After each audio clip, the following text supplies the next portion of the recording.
Good morning, YouTubers and subscribers, and welcome to Starry Hilder's channel. Yes, I just got up, so good morning. But I wanted to share with you, I have so many comments and people asking about the fires.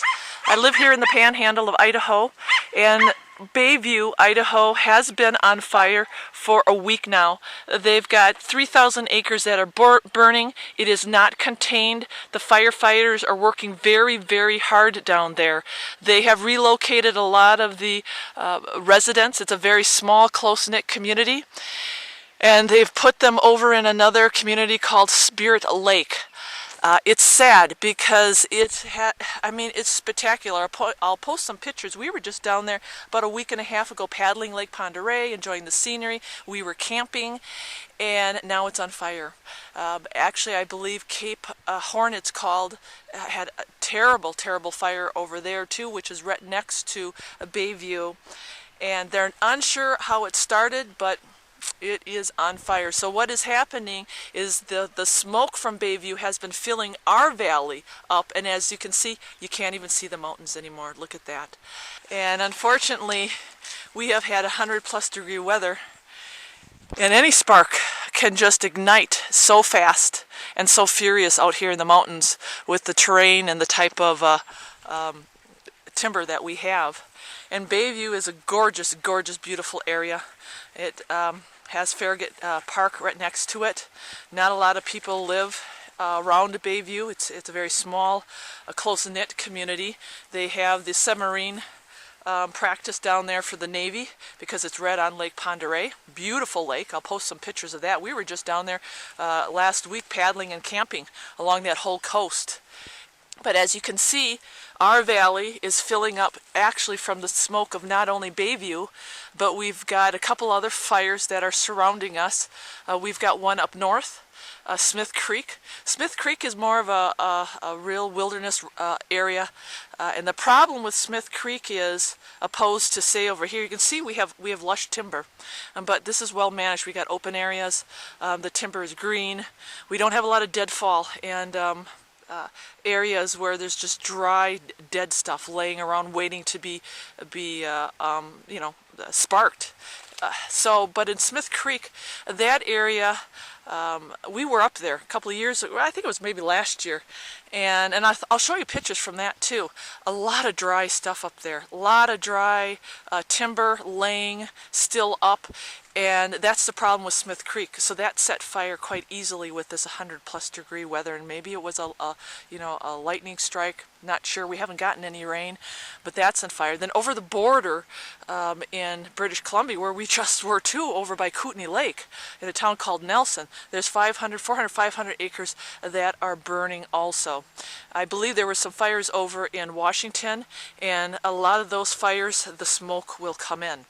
What happens in our small community is, even though we're surrounded by a lot of fires, we are blessed. We haven't had any here for a long time. The choppers will come in, and they will use our river, our Kootenay River, to haul the water back and forth, back and forth, back and forth. We've seen this several times. In fact, we had a lot of helicopter traffic over the 4th, and they were fighting the fires and using our Kootenay River.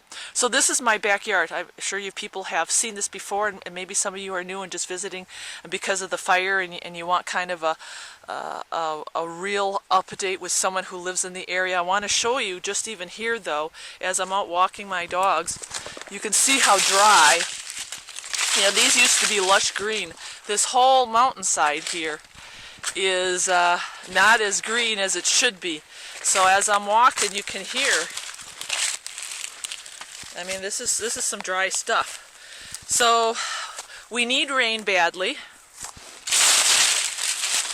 and one careless person is all it takes.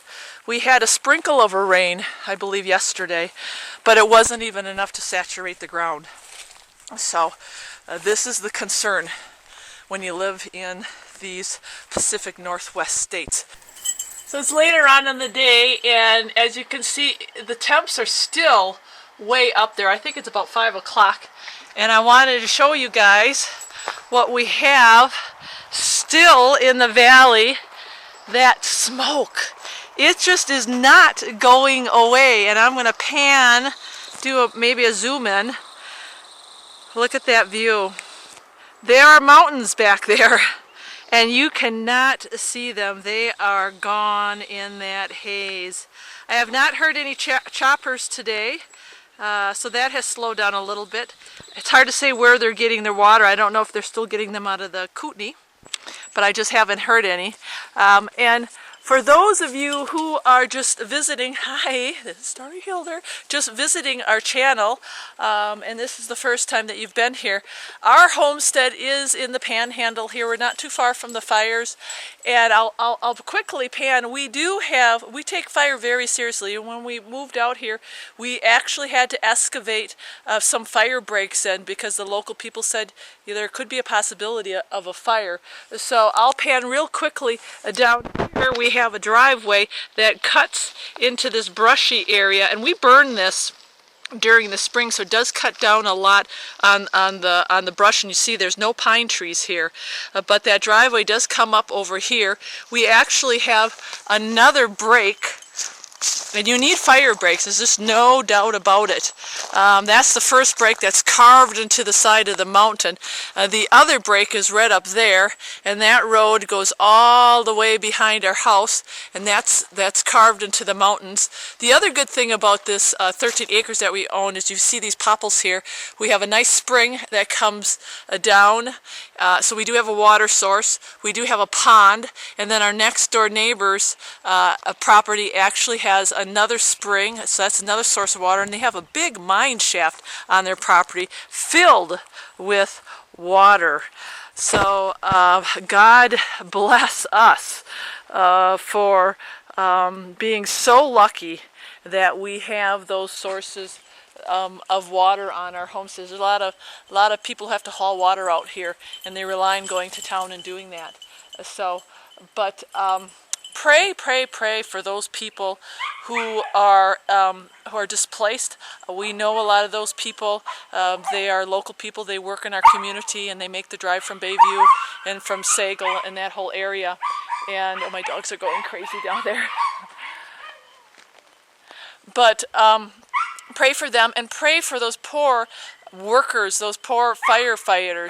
Those firefighters are not only out in this, I mean, it's like 90 degrees again today. It is just unrelenting. And they're not only in this hot heat, but they are fighting the fire. So pray for those men and women, and for their safe return. And pray again that the fire itself will, please God, if God blesses us, that it will go out sooner than later. Until then, I just wanted to give all of you viewers out there and new people stopping in a real live look at what is happening here in the Panhandle with the smoke and the fires, and it is affecting us. So keep praying, people. God bless you. Thanks for visiting.